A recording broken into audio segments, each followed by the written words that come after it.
Hello student. आज हम आपके सामने जो आपका फोर्थ चैप्टर है द एनिमी इन बिस्ताज बुक उसको डिस्कस करने जा रहे हैं, जिसमें हमने लास्ट वीडियो में आपको इसके इंट्रोडक्शन, इसके थीम के बारे में, about the life of the writer के बारे में बताया था।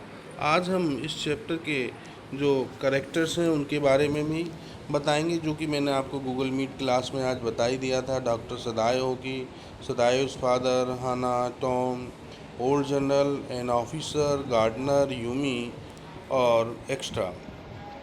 आज हम इस टॉपिक को डिस्कस करते हैं, इस कहानी को समझते हैं। तो जो इसको हमने कुछ मेन पॉइंट्स में यहाँ पर क्रिएट किया है। डॉक्टर सदायोस के बारे में जानेंगे। Doctor Sadayo's is Japanese with professional education from America, जो कि एक डॉक्टर ज़रूर थे, लेकिन उन्होंने अपनी शिक्षा अमेरिका से ही प्राप्त की। वो डॉक्टर बने। Sadayo's childhood was spend in Japan.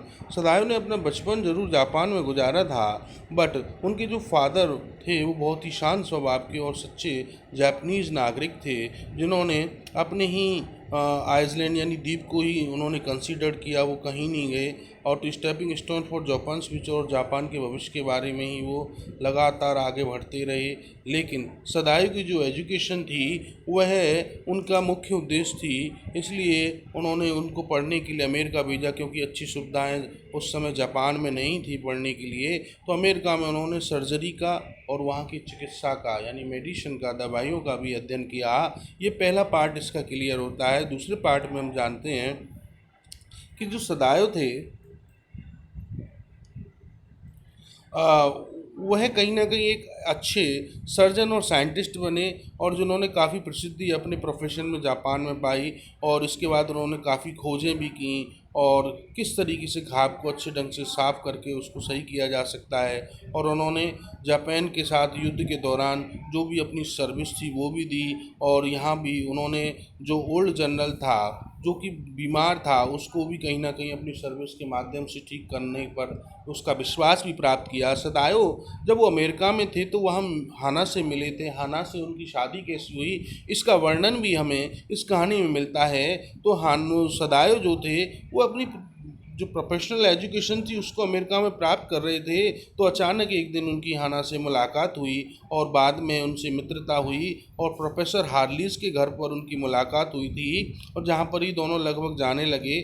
और वहाँ पर उनको जब भोजन मिला था वो अच्छा नहीं था, जिसकी वजह से एक दिन वो जब प्रोफेसर की जो पत्नी थी उनसे जब बात कर रही थी, तो उस समय ही सदाओ ने ये निश्चय कर लिया कि हाना भी एक जापानीज़ है। और बाद में वो जापान में जब दोनों साथ लौटे तो वहाँ उन दोनों ने शादी कर ली, और इसके बाद उनसे 2 बच्चे प्राप्त हुए, और जो कि उनका एक सफलतम उनका जीवन व्यतीत हुआ। इसके बाद क्या होता है, अमेरिका में जो प्रिजनर था जिसके ऊपर ये पूरी कहानी बनी है, टॉम नाम का व्यक्ति, वह है POW वाज वॉज्ड। तो अमेरिका में जो कि वहाँ पर जो समुद्र के किनारे जो थे उन किनारों पर वहाँ सदायों के घर के पास वो आ जाता है। और ये जो POW लिखा हुआ है, ये इसका सेंस क्या है कि वहाँ पर जो बार था, बार यानी बार का मतलब है उस समय का जो प्रेजेंट ऑफ बार, यानी जिसको हम कह सकते हैं अमेरिकन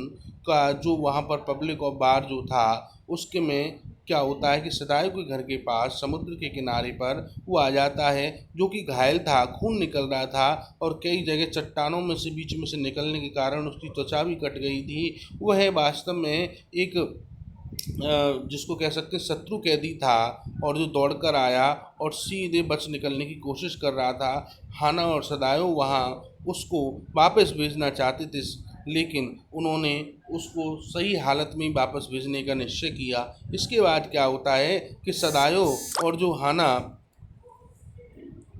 जो थे वो इस बात को देखते हैं, और सदायो एंड हाना इन डिलेमा असमंजस में पड़ गए, दुविधा में पड़ गए कि वो क्या करें, कि यदि वह इस प्रिजनर ऑफ बार इसमें प्रिजनर ऑफ बार जो उसको यानी युद्ध के कैदी को अगर वो शरण देते हैं तो they will be consider as traitors, तो उनको भी द्रोही के रूप में देखा जाएगा।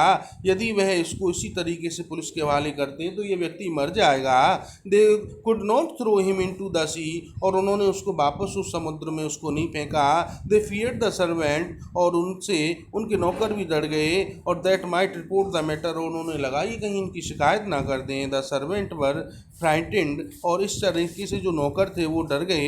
And opposed there masters gesture of helping the PO W, और जो उस समय प्रिजनर ऑफ वार जो था, उस युद्ध का जो कैदी था, उसकी मदद करने से अपने स्वामी की वो घबरा गए और वो हिचकिचाने लगे।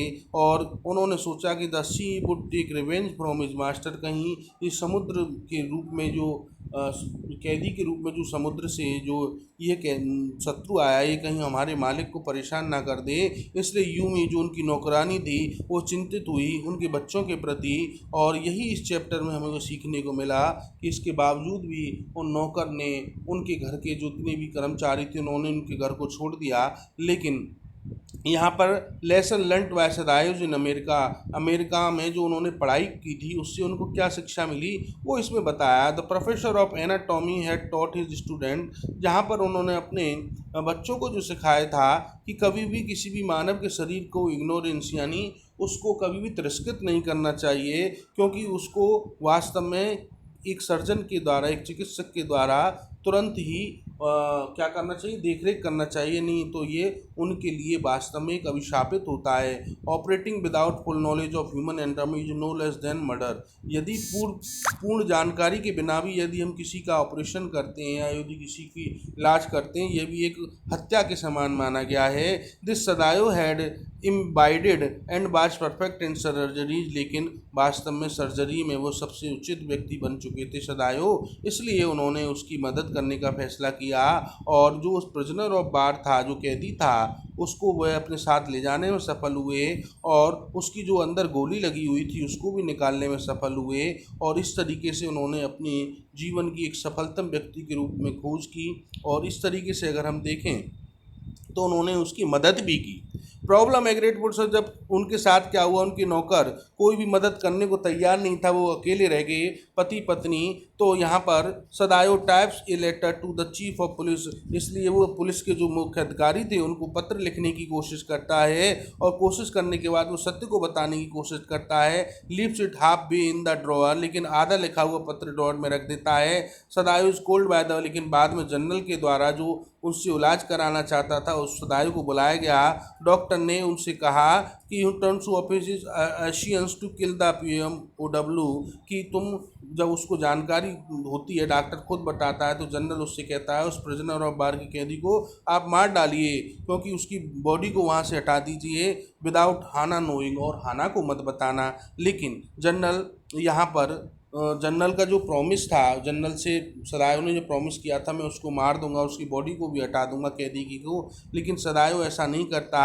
और जनरल अपनी बीमारी के कारण उससे लिया गया वायदा भूल जाता है। और इस तरीके से क्या होता है, एक रात्रि को डॉक्टर उस कैदी को बच निकलने में मदद करता है। इसके बाद टॉम के लिए वो बच निकलने में इंतज़ाम करता है कि किस तरीके से एक छोटी सी द्वीप पर वो नाव का इंतज़ाम करता है और कोरियन बोट के माध्यम से उसको निकालने की कोशिश करता है। उसको टॉर्च भी उसको साथ देता है ताकि वो रात्रि में जाए तो वो अपने सिग्नल के साथ अपने देश के साथियों को वो बुला सके और उसको भोजन, पानी और किमोनो एंड जो भी भोजन के साथ था और एक काला कपड़ा भी उसके सिर पर बांधने के लिए देता है ताकि उसके जो घाव हैं वो उसे परेशान ना कर सकें। इसके बाद सदायो को फिर से क्या होता है, recalled him his time spent in America, Sadayo को फिर से अमेरिका में बिताया हुआ वो समय याद आता है जहाँ वे लोगों से मिले थे और जहाँ उन टीचरों से उन्होंने शिक्षा प्राप्त की थी। तो miss Harley who was kind, जो उसके प्रोफेसर थी मिस हार्ले, उनसे उन्होंने जो सीखा था वो दयालु महिला थी। American with the all their prejudice, और जिन्होंने बिना किसी पक्षपात के हम जैपनीज़ को जो डॉक्टरी सिखाई थी। तो इसकी वजह से वह उस टॉम को मारना नहीं चाहते थे क्योंकि वो प्रिजनर ऑफ वार अमेरिकन था, लेकिन इसके बाद भी उन्होंने मानवता का परिचय दिया और उसको बचाया। ये चैप्टर यहीं बंद होता है।